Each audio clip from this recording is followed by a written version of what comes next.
glórias! Glória a Deus! Aonde estão aqui os adoradores? Começa a erguer a questão do nome do Senhor!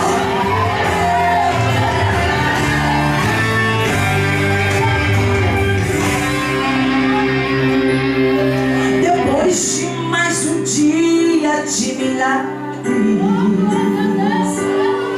Jesus desce a Cafarnaum para descansar, e uma grande multidão o aguardava, em sua casa o esperavam para ouvir Jesus falar.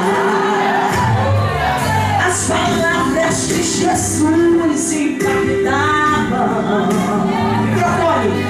como flecha penetrava os corações, e aquela multidão o apertava, e muitos até choravam à espera de um milagre. Quando de repente 4 homens de fé se aproximam, trazendo um paralítico deitado em sua cama para ser curado.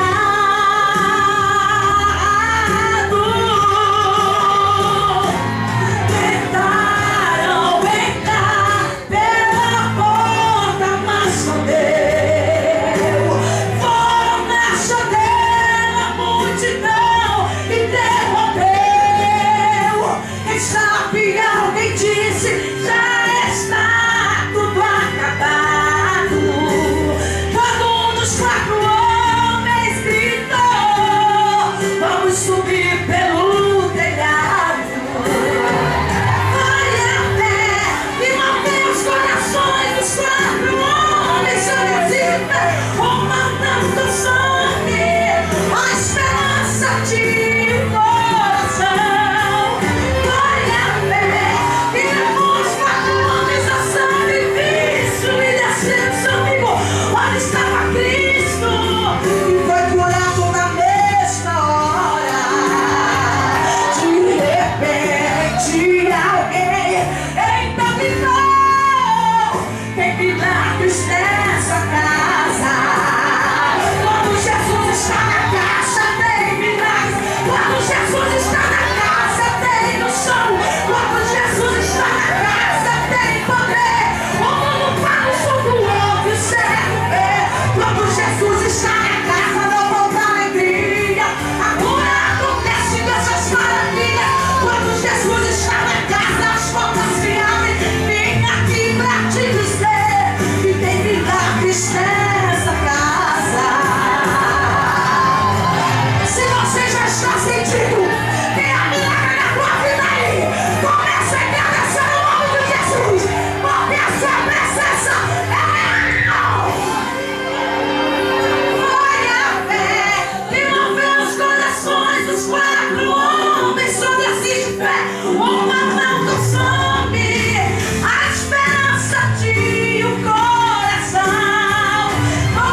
está na